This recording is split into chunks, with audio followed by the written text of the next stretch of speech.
Welcome back. On Wednesday, Israeli Prime Minister Benjamin Netanyahu, de facto back to the hilt by President Trump's deal of the century, is set to push ahead with further illegal annexations of Palestine's occupied West Bank. But as Boris Johnson's Britain sells record amounts of arms to Israel, is there a royal connection? Former Israeli spy Ari Ben Menashe, who worked for Robert Maxwell, the late disgraced British tabloid Daily Mirror owner, joins me now via Skype from Montreal in Canada. Ari, thanks for coming on. I said Israeli spy because Israel denies you are a spy, despite the U.S. jury verdict that you acted for Israel. Tell me about being a spy and why, when you talk about geopolitics, you're not more fearful of assassination. I live in Canada, and I wrote a book. It's all out there, and I hope for the best. Of course, it's a book that came out some years ago. Now, Jeffrey Epstein is dead. Now, Ghislaine Maxwell, there are reports she's in Paris. You maintain that it was your employer, Robert Maxwell, owner of the Daily Mirror. You say that he was an Israeli agent, and as was his daughter. He was not my employer. I would like to correct that. Okay. We worked together with him.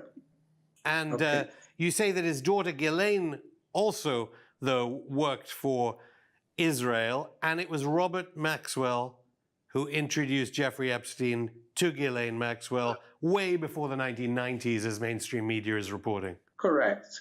Mr. Epstein was introduced to Ms. Maxwell probably sometime in the 80s. And Mr. Maxwell also thought he might be introducing a fellow to date his daughter. He tried to do a favor to his daughter, to find her a shidduch, as they say in Hebrew, a match. Okay, and that didn't really quite work out. I suppose what the most alarming allegations that you've been making are that the entire Epstein operation was a honey trap operation to entrap politicians, policymakers, celebrities, people in the media eye, basically to become Israel's assets. Correct. That it became basically an intelligence operation to entrap different politicians around the world. Tell me about what evidence you have for this. At this point, this is all I can say. That's what it was because, at the time. Because the mainstream media narrative is, we don't know about Ghislaine Maxwell. She denies all wrongdoing. And basically, Epstein was a pedophile and was a successful banker. He made lots of money, and he was a criminal pedophile, and he died in a jail awaiting justice. That's the story. Nothing to do with Mossad, nothing to do with Israeli military intelligence, nothing to do with Israel. Yeah, they would deny it. It's a real bad story, and they would deny it. But he was put straight with the Israelis by Robert Maxwell at the time, a military intelligence, and started working there for them. I mean, I'm sure Israel's ambassador to London would deny that. Over here, obviously, Prince Andrew is a big story because he's supposed to be the Queen's favorite son. What do you think? Prince Andrew is a different story. Prince Andrew wasn't being blackmailed. He was being used as a useful idiot. And he was bringing in some of the celebrities to get blackmailed.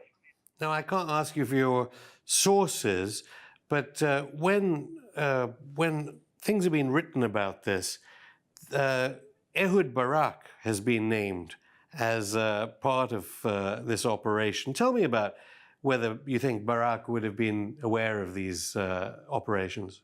Well, Ehud Barak was at some point head of military intelligence in Israel. And he apparently was very friendly with Epstein.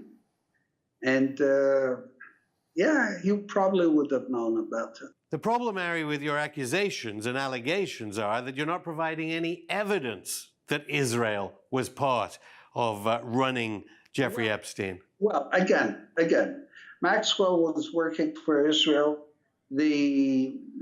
Epstein was working for Maxwell at the time, and he was introduced to Maxwell's daughter, and they were introduced to Israeli intelligence. How much more evidence? I cannot give you photos of them working for Israeli intelligence. This is all I can tell you. The problem, Mary, is that you're making these allegations without any evidence, other than circumstantial evidence, arguably, that Israel is involved. That's fine. I was asked. I'm giving you my take on it. So what do you think about Epstein's death? A lot of people suspicious about it, although it was ruled a suicide by New York's chief medical examiner, despite Epstein's brother alleging it was murder. I was in that facility, exactly in that facility. It would almost be impossible to commit suicide there unless you had outside help. Now, I'm not alleging that Black Cube has anything to do with this. What do you know about Black Cube, a private Israeli intelligence company which has reputedly been hired to intimidate people chasing down the Epstein story? I was not in the intelligence service at this time. I really can't comment about that. Do you think, when you heard the news that Epstein had apparently committed suicide, did you see any echoes of your former colleague, the disgraced Daily Mirror proprietor Robert Maxwell, when he died on his boat? Yeah, I said it to a colleague. I said, first Maxwell dies the way he dies, and now this guy. But no one's saying that Israel killed their agent, Robert Maxwell. After all, you, as you said, you allege Robert Maxwell was an Israeli agent as well. Yes, he worked with the Israelis. That's right. So who would have killed Robert Maxwell? Well, again, at the time he was in real trouble over the pension funds. The British police were about to arrest him over pension funds fraud, and the Israelis were terrified that once he's arrested, he'd start telling stories. See, what surprises me when you say that there's no evidence you can give me to suggest even that Israel was behind Epstein's entire career. It was none other than Alex Acosta, Trump's now resigned labor secretary, who said when he was in charge of the plea deal over Epstein, he said he belonged to intelligence. What do you think Acosta meant by that? Epstein and his deal, this goes back about 10 years ago. It was a very strange and generous deal, surprising deal for a man that was accused of abusing young girls. It was a very surprising deal. So I suppose somebody was helping him. Somebody was behind him, helping him to get out of real trouble. But when Trump's former labor secretary, Acosta, says he belonged to intelligence, you think he means Israeli intelligence, not U.S. intelligence?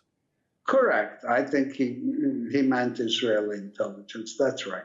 Your allegations about involvement in blackmail plots, I mean, do you think that, ironically, the rape survivor Virginia Roberts Giuffre signed Epstein's death warrant when she filed suit?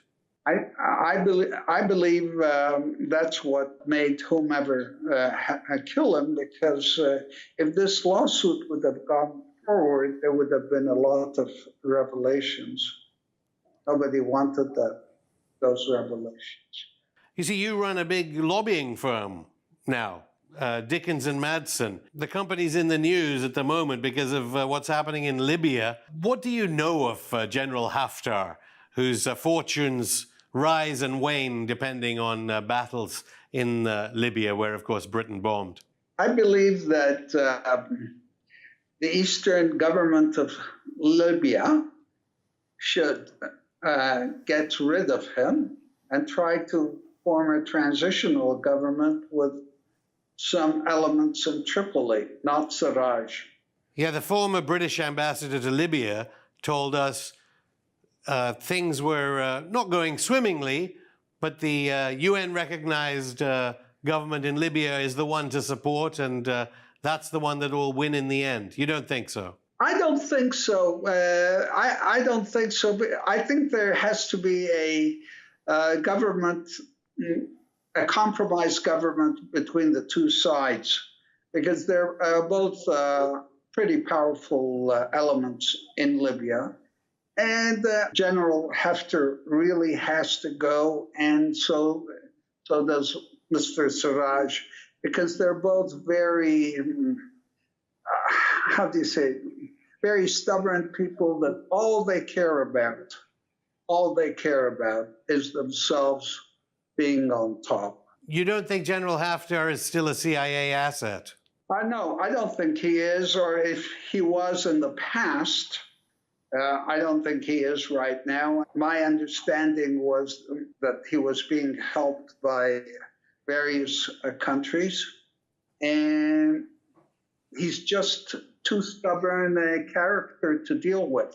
Any news on Saif Gaddafi? Some say he could unite Libya. I just don't see it because of his name. Outside, they won't accept him because of his name, and he has ICC charges against him. And then inside Libya, they're saying, we have been fighting for 9 years. Do we go back to the same thing we started with? Just finally, Trump wants to sanction anyone doing business with the ICC. Trump seems to be in favor of the Israeli annexations planned this week. What do you think the Palestinians' reaction to further annexation of the West Bank will be? I don't know about the Palestinian reaction, but this annexation is making Israel more of an anathema to the rest of the world. And if I were the Israelis at this point, genuinely go for a two-state solution as outlined in the Oslo Agreement 30 years ago. And they should honor that agreement. Harry Ben Menashe, thank you. Thank you. Thank you. That's it for the show. We'll be back on Wednesday on the 18-year anniversary of the establishment of the ICC, now sanctioned by the US President Donald Trump for daring to open an investigation into US war crimes in Afghanistan. Until then, wash your hands and join the underground on YouTube, SoundCloud, Instagram, Twitter, and Facebook.